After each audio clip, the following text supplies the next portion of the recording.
दरअसल प्रधानमंत्री बनने की लालसा में लगता है कि श्री नीतीश कुमार जी अब अपने हिसाब से राजनीतिक घटनाओं का विश्लेषण करने लगे हैं। ये किस तरह से किसी पार्टी के जीतने वाले लोगों को किस तरह से उसको अपनी तरफ ले रहे हैं। नीतीश जी कहते हैं कि किसी पार्टी के जीतने वाले लोगों को अपनी पार्टी या अपने तरफ लाना लोकतंत्र का हनन है। अब परसों यहाँ खबर किया है आज के बारे में कि हम लोग आ रहे हैं, और उसको पकड़ करके सबको अपने पास करना, तो जाने दीजिए। नीतीश कुमार जी के बगल में बिहार के पूर्व अध्यक्ष अशोक चौधरी जी भी खड़े हैं, तो वो कहां से आए हैं? इसलिए सभी लोग, विपक्ष के लोग एकजुट होंगे। AIMIA के 4 विधायक को जो उनके समर्थक थे, उनके सहयोगी थे, क्यों तोड़कर मिला ले?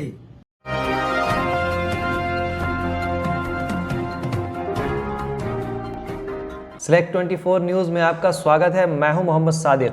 मणिपुर में 6 में से 5 विधायकों के टूटने पर जमकर बरसे मुख्यमंत्री नीतीश कुमार।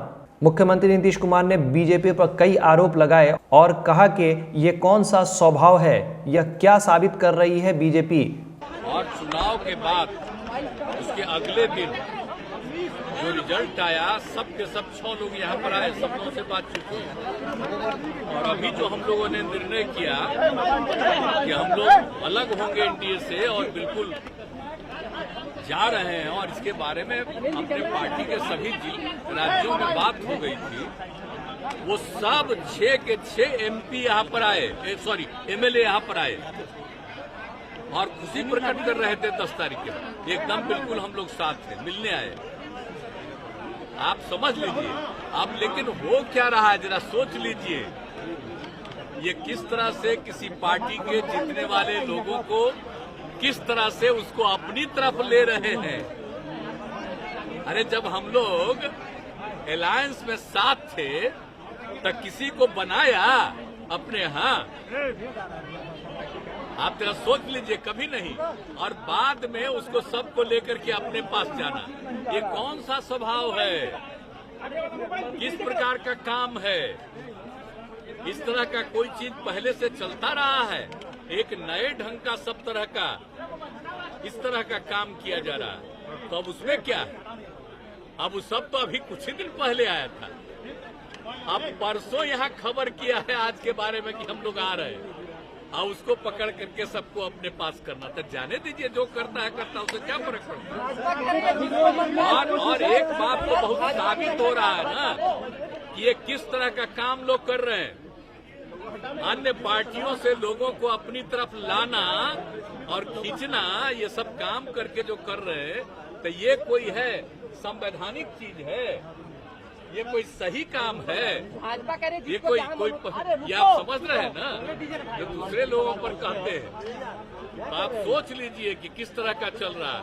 इसलिए सभी लोग, विपक्ष के लोग एकजुट होंगे, तो 2024 के चुनाव में जो देश की जनता का है वो निर्णय बहुत अच्छा आ जाएगा, तब इन लोगों को पता चलेगा। तो वहीं मणिपुर के मसले पर मुख्यमंत्री नीतीश कुमार के सवालों पर नेता प्रतिपक्ष विजय सिन्हा ने दिया करारा जवाब। उन्होंने भी मुख्यमंत्री नीतीश कुमार पर कई आरोप लगाए। आइए देखते हैं। माननीय मुख्यमंत्री जी लोकतंत्र के प्रहरी बनने का प्रयास करते हैं।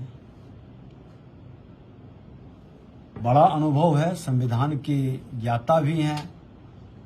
भारतीय जनता पार्टी सबका साथ, सबका विकास, सबका विश्वास और सबका प्रयास तथा अंत्योदय के सिद्धांत पर चलने वाली एक राष्ट्रीय पार्टी है। वह सर्वस्पर्शी और समावेशी विकास की पक्षधर है। भाजपा के इन सिद्धांतों से प्रभावित होकर यदि मणिपुर में जदयू के 5 विधायकों ने भाजपा में शामिल हुए, जो हमारे ही कार्यकर्ता थे, जो गठबंधन में साथ चले हैं, और अपने घर आपस आ गए, तो लोकतंत्र का हनन कैसे हुआ? नीतीश जी कहते हैं कि किसी पार्टी के जीतने वाले लोगों को अपनी पार्टी या अपने तरफ लाना लोकतंत्र का हनन है, तो वो खुद लालू प्रसाद जी और अपने आप पर प्रश्न चिन्ह लगा रहे हैं, अपने को कटघरा में खड़ा कर रहे हैं। शायद उन्हें भूलने की आदत हो गई है, क्योंकि आज की पीसी में नीतीश कुमार जी के बगल में बिहार के पूर्व अध्यक्ष अशोक चौधरी जी भी खड़े हैं। तो वो कहां से आए हैं? उनके साथ 5 एमएलसी कहां से आए थे? यह भी उन्हें हमें याद दिलाना होगा। और हाल ही में नीतीश कुमार जी के सहयोगी तेजस्वी यादव जी ने AIMIA के 4 विधायक को, जो उनके समर्थक थे, उनके सहयोगी थे, क्यों तोड़कर मिला ले, जिसमें उनकी भी भूमिका थी। राजद में विलय कराया गया, क्या वह सही था? पूर्व में उन्होंने दर्जनों विधायक को लोजपा से, बसपा से, कांग्रेस से, राजद में सम्मिलित कराए, उनको तोड़े। क्या यह सही था? क्या लोकतंत्र के ये प्रहरी के रूप में, रक्षक के रूप में काम कर रहे थे? दरअसल प्रधानमंत्री बनने की लालसा में लगता है कि श्री नीतीश कुमार जी अब अपने हिसाब से राजनीतिक घटनाओं का विश्लेषण करने लगे हैं, जो उनके थके हारे दोहरे चरित्र की ओर इंगित करता है। ये अपनी सुविधा, बयान और पाला दोनों बदलते रहते हैं सुविधा के अनुसार। राजनीति के लिए ये कतई शुभ नहीं है, और बिहार की जनता के लिए शुभ है। जनता आने वाले वक्त में उनसे इसका हिसाब जरूर लेगा। श्री नीतीश कुमार जी का जनाधार लगातार घट रहा है। 2010 में वे 115 विधायक के नेता थे, 2015 में वो 70 पर आए, 2020 में 43 पर आ गए, और 2025 में वो 0 पर खड़ी रहेंगे, क्योंकि इनकी पार्टी ही विलय हो जाएगी। राजद में लोग रहेंगे ही नहीं, और बहुत सारे लोग तो अभी ही इनके दल छोड़कर, जिस दल ने, जिस भारतीय जनता पार्टी ने पूरी लड़ाई लड़ा, संघर्ष किया, सड़क से, सदन से सड़क तक लड़ा, चारा चोर खजाना चोर के लाठी को खाया, अपना पसीना और लहू बहाया, कई लोग शहीद हुए। सभी लोग, सभी समाज के लोग थे। माननीय मुख्यमंत्री जी, आप उस समय संघर्ष नहीं किए थे।